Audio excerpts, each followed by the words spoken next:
சாண்டில்யன் அவர்களின் விலைராணி. அத்தியாயம் 38. கல்யாணம் பண்ணியும் பிரம்மச்சாரி. இரவு கண்ணை மூடி திறக்கும் கருக்கல் நேரத்தில் மசாகா கோட்டையின் பிரதான வாசலில் பெரும் கதவுகள் வழக்கம் போல திறக்கப்பட்டன. அந்த நேரத்தில் வேதம் ஓதும் அந்தணர்கள் மசாகா நதியில் நீராட்டத்துக்கு போய் வேத ரிக்குகளை இறைந்து சொல்லிக் கொண்டு வருவது சம்பிரதமாக இருந்ததால் அதன்படியே கதவுகள் திறந்ததும் வேதியர் 100 கணக்கில் வெளியே சென்று கொண்டிருந்தார்கள். அந்த கூட்டத்தின் விளைவாக அந்த நெருக்கடியிலேயே நுழைந்து உள்ளே புகுந்து கொண்டிருந்த ஒரு புரவி மீது குறுக்கே கிடத்தப்பட்ட காயமடைந்த வணிகன் ஒருவனையும் அவன் படுத்து கிடந்த புரவியின் கடிவாளத்தை பிடித்து வந்த ஒரு அடிமை பெண்ணையும் காவலர்கள் கவனித்தாலும் அவர்களை முதலில் தடுத்தார்கள் இல்லை. உள்ளே வந்த பின்பு மட்டும் 2 புரவி காவலர் அவர்களை மடக்கி, யார் நீங்கள் என்று வினவினார்கள். முக்காடிட்டிருந்த அந்த பெண் தனது முக்காட்டை நன்றாக இழுத்துவிட்டு முகத்தை மறைத்து கொண்டு, என் கணவர் இவர் வரும் வழியில் கொள்ளைக்காரர்கள் சிலரால் காயப்படுத்தப்பட்டார் என்று கூறினாள். அவள் குரலில் துயரம் பலமாக இருந்தது. இங்கு மருத்துவமனை எங்கிருக்கிறது என்று சொன்னால் அங்கு அழைத்து போகிறேன் என்று கேட்டுக்கொண்டால் பணிவும் துன்பமும் கலந்த குரலில். இவன் பெயர் என்ன என்று கேட்டான் ஒரு காவலன். வீரன் என்றாள் அந்த பெண். உன் பெயர் என்று எழுந்தது அடுத்த கேள்வி. ராணி என்று அவள் பதில் சொன்னாள். காலம் அப்படி இருக்கிறது என்று கூறிய ஒரு காவலன் நகைத்தான். அடிமை பெண்கள் ராணியாகிறார்கள் என்றான் இன்னொருவன். அதற்கு மேல் அங்கு நிற்காமல் அவர்களை தாண்டி சென்றால் அந்த பெண் கடிவாள கயிற்றை இழுத்து புரவியை நடத்தி கொண்டே. 2 புரவி வீரரில் ஒருவன் அவளை தொடர்ந்து புரவியை நடத்தி வந்து பெண்ணே என்று அழைத்தான். அவள் சற்று திரும்பி என்ன என்று வினவினாள். மருத்துவமனைக்கு வழி கேட்டாய், தெரிந்து கொள்ளாமல் போகிறாயே என்று அவன் வினவினான். மெல்ல அவளை தனது புரவியை கொண்டு நெருக்கவும் முயன்றான். நீங்கள் வழிகாட்டினால் நல்லது என்று கூறிக்கொண்டே பக்கத்து சந்து ஒன்றில் திரும்பினாள் அவள். சந்தில் நுழைந்ததும் புரவி வீரன் தனது புரவியை முன்னால் செலுத்தி அவளை மறித்து, நீ யார்?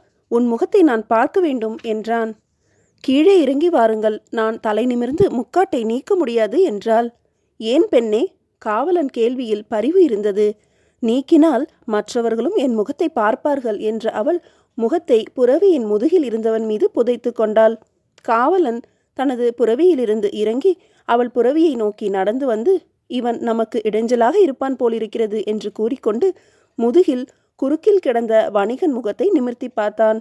அந்த முகத்தை கண்டதும் முகத்தில் வெறுப்பு துலங்க, இவன் மனிதனா, குரங்கு போல இருக்கிறான் என்று கூறிக்கொண்டே அவன் தலையை கீழே தொங்க போட்டான் பழையபடி. பிறகு அங்கிருந்து அகன்று அடிமை பெண்ணிடம் வர முற்பட்டான். ஆனால் இருந்த இடத்திலிருந்து அசைய முடியவில்லை. 2 இரும்பு கரங்கள் அவன் கழுத்தை இறுக்கி பிடித்தன. கட்டை விரல்கள் 2 அவன் கழுத்து ஊட்டியில் பதிந்தன. அடுத்த வினாடி சுரணை இழந்து கீழே விழுந்தான் காவலன். அதே சமயத்தில் புரவியின் குறுக்கே கிடந்தவன் தரையில் குதித்து சுரணை இழந்து விழுந்த காவலனை ஒரு மூலைக்கு இழுத்து சென்று கிடத்திவிட்டு வந்தான். ராணி, இனி வா போகலாம் என்று விழிக்க ராணியும் முக்காட்டை சிறிது அகற்றி கொண்டு அவனை தொடர்ந்தாள். அங்கிருந்த பழைய வீடு ஒன்றில் நுழைந்த வணிகனான வீரகுப்தன் கூடத்தில் சுமார் 10 பேர் பகடையாடி கொண்டிருந்ததை பார்த்து மற்றவர்கள் எங்கே என்று வினவினான். அந்த 10 பேரும் பகடையாடலை நிறுத்தி எழுந்து வீரகுப்தனை அணுகியதும் அதிர்ச்சியுற்று நின்று, ஏது தங்களுக்கு இத்தனை காயம் என்று வினவினார்கள். இவள் விளைவித்த காயங்கள் 2-3 பச்சிலைகளை பிழிந்து ஆங்காங்கு தடவி விட்டால் இந்த கரை கொஞ்சத்தில் போகாது போயிருக்கிறது என்று அழுத்து கொண்ட வீரகுப்தன், நீங்கள் சென்று மற்றவர்களை திரட்டுங்கள் என்று உத்தரவிட்டு, இந்த நகரத்தில் ஏதாவது விசேஷம் உண்டா என்றும் வினவினான். உண்டு என்றான் பதின்மரில் ஒருவன். என்ன விசேஷம் என்று வினவினான் வீரகுப்தன். ராட்சசன் நேற்று இங்கு வந்திருந்தார். அரண்மனைக்கு சென்றார். இன்று விடுவதற்கு வெகு நேரத்துக்கு முன்பே திரும்பி போய்விட்டார் என்றான் அந்த வீரன். மகாராஜாவும் வந்தார். விருந்தினர் மாளிகையில் தங்கியிருக்கிறார் என்றான் இன்னொருவன். அதை பற்றி எந்த அதிர்ச்சியையும் முகத்தில் காட்டாத வீரகுப்தன், நானும் ராணியும் நீராடி தயாராக இருக்கிறோம். நீங்கள் நமது வீரர்களை திரட்டி கோட்டை வாயிலுக்கு அனுப்புங்கள் என்று உத்தரவிட அந்த பதின்மரும் வெளியே செல்ல வீரகுப்தன் தனது புரவியை வீட்டுக்குள் இழுத்து வந்து கதவை தாளிட்டான். பிறகு, ராணி, நீ சென்று நீராடி போருடை அணிந்து வா என்று உத்தரவிட்டான். விலைராணி நீராட்டத்துக்கு சென்றாள். வீரகுப்தன் அந்த வீட்டு முற்றத்திலேயே தனது புரவியை நீராட்டினான். தானும் அங்கேயே நீராடி தனது மூட்டையில் இருந்த உடைகளை எடுத்து அணிந்து கொண்டான். விலைராணியும் நீராடி புத்துடை பூண்டு வரவே வீரகுப்தன் தனது விகார முகத்தில் சிந்தனையை படரவிட்டு கொண்டு முற்றத்தை அணைத்திருந்த கூடத்தில் அமர்ந்தான். பொழுது நன்றாக விடிந்து விட்டதால் மசாகா உயிர் பெற்று எழுந்தது. எங்கும் மக்கள் நடமாட்டமும் கூக்குரலும் நகரை ஆட்கொண்டது. காவல் வீரர் தங்கள் கடமை தளங்களுக்கு செல்லும் அரவமும் பலமாக கேட்டது. அரை ஜாமத்தில் மசாகாவின் கோட்டைகள் சாத்தப்படும் என்பதை சந்தேகமற உணர்ந்து கொண்ட வீரகுப்தன் அடுத்து தான் செய்ய வேண்டியதை தீர்மானித்து கொண்டான். நீராட்டத்தை முடித்துக்கொண்டு குழலை முடித்து நின்ற விலைராணி அடுத்தது என்ன என்று கேட்டவுடன் உச்சி வேளை வரை இங்கேயே இருக்க வேண்டியதுதான் என்றான் வீரகுப்தன். அதற்கு பிறகு என்று வினவினாள் விலைராணி அவனுக்கு பக்கத்தில் உட்கார்ந்து. செய்தி வரும் என்று பதில் சொன்னான் வீரகுப்தன். எதை பற்றி செய்தி என்று வினவினாள் அவள். இந்த நகரை விழுங்க என்ற வீரகுப்தன் தனது விகார முகத்தில் புன்முறுவல் ஒன்றை படரவிட்டு கொண்டான். யார் அனுப்புவார்கள் செய்தி? குருநாதர்தான். யார்? சாணக்கியரா? ஆம். அவர் இங்கா இருக்கிறார்? ஆம். எத்தனை நாட்களாக? தெரியாது. அப்போது இங்கிருப்பது எப்படி தெரியும் உங்களுக்கு? அந்தணர் கூட்டம் ஒன்று சென்றதல்லவா நாம் வந்தபோது? ஆமாம். அதன் நடுவில் அவரும் சென்று கொண்டிருந்தார் என்றான் வீரகுப்தன். இதை கேட்ட விலைராணி பிரமித்தாள். நான் பார்க்கவில்லையே அவரை. உங்கள் தலையும் தொங்கிக் கொண்டுதானே இருந்தது என்று வினவினால் பிரமை உள்ளத்திலும் எழ. வீரகுப்தனின் விகார முகம் இன்னும் அதிக விகாரமாகி நகைத்தது. தலை தொங்கியதே தவிர கண்கள் மூடவில்லை என்று நகைப்பினூடே சொன்ன வீரகுப்தன் கதவை நன்றாக தாளிட்டு வா என்று கூறி கூடத்தின் தரையில் படுத்தான் கால்களை நன்றாக நீட்டிக்கொண்டு. கதவை தாளிட்டு சோதித்து வந்து அவன் அருகில் உட்கார்ந்து உச்சி வேளை வரை இப்படியே இருக்க வேண்டியதுதானா என்று வினவினாள். அவன் ஏதோ சிந்தித்தான் சில வினாடிகள். வேண்டியதில்லை என்று கூறி அவளை இழுத்து தன் மார்பு மீது தள்ளிக்கொண்டான். அவன் இரும்பு கைகள் அவள் இடையை சுற்றி வளைத்தன. சி, சும்மா இருங்கள், வந்த வேலை நிரம்ப இருக்கிறது என்று அவள் கூறிக்கொண்டே திமிர முயன்றாள். அவனது இரும்பு பிடி அவளை விலக விடவில்லை. அவள் முதுகிலும் முதுகின் கீழும் கைகள் ஊர்ந்தன. அடுத்து அவள் தன் கைகளை எடுத்து அவன் தலை குழல்களை பற்றி தன் உதடுகளால் அவன் உதடுகளை கவ்வினாள்.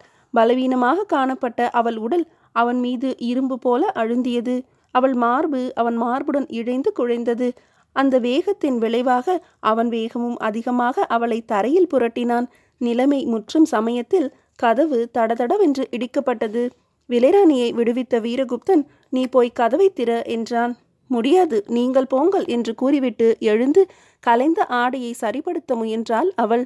வீரகுப்தன் எழுந்து அவளை நோக்கினான்.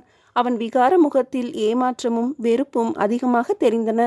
நான் உன்னை நெருங்கும் போதெல்லாம் இம்மாதிரி ஏதாவது தடங்கள் வருகிறது. நான் கல்யாணம் பண்ணியும் பிரம்மச்சாரி என்று வெறுப்புடன் பேசினான். வீரன் வாழ்வு அப்படித்தான் என்று கூறின விலைராணி நகைத்தாள். அப்பொழுது கதவு மீண்டும் பலமாக இடிபடவே வீரகுப்தன் மூலையில் மூட்டையில் சொருகியிருந்த தனது வாளையும் குறுவாளையும் இடையில் கட்டிக்கொண்டு கதவை திறக்க சென்றான். கதவை திறந்ததும் வீரர் பலர் தடதடவென உள்ளே நுழைந்தனர். அவர்களுக்கு பின்னால் நடுத்தர வயதுள்ள ஒரு அழகி வந்தாள். அவள் இடையில் நீண்ட வாள் இருந்தது. கையில் ஒரு சிறுவனை தூக்கி கொண்டிருந்தாள். வீரகுப்தா, உன்னை அரண்மனைக்கு அழைக்க வந்திருக்கிறேன் என்று சர்வ சாதாரணமாக கூறினாள் அவள். அவள் அழைப்பை வற்புறுத்த வாட்களை உருவி நின்ற 10 வீரர்கள் வீரகுப்தனையும் விலைராணியையும் சூழ்ந்து கொண்டார்கள். விலைராணியை கண்ட அந்த நடுத்தர வயதுள்ள அழகி, நீதான் விலைராணியாக இருக்க வேண்டும், உன்னை பற்றி கேள்விப்பட்டிருக்கிறேன் என்றும் கூறி, உங்கள் மாதிரி அரச குடும்பத்தார் இருக்க வேண்டிய இடம் இந்த சந்து வீடல்ல, அரண்மனையில் தங்கலாம் என்று சொல்லி தனது வீரர்களை நோக்கினாள். வீரர்கள் வீரகுப்தனையும் விலைராணியும் நெருங்கினார்கள். அதனால் நகர வேண்டி வந்த வீரகுப்தன் விலைராணியை நோக்கி, ராணி, இந்த சிறுவன் பெயர் என்ன தெரியுமா என்று வினவினான். அடுத்த கணம் அந்த அழகி சீறினாள். அந்த பெயரை உச்சரிக்காதே என்று. உச்சரித்தால் இந்த இடத்திலேயே பிணமாகி விடுவாய் என்றும் சொன்னாள். அடுத்து அவள் இடையிலிருந்த வாள் மின்னல் வேகத்தில் உருவப்பட்டு அதன் நுனி வீரகுப்தன் கழுத்தை தடவிக்கொண்டிருந்தது. மீதியை அடுத்த அத்தியாயத்தில் காணலாம்.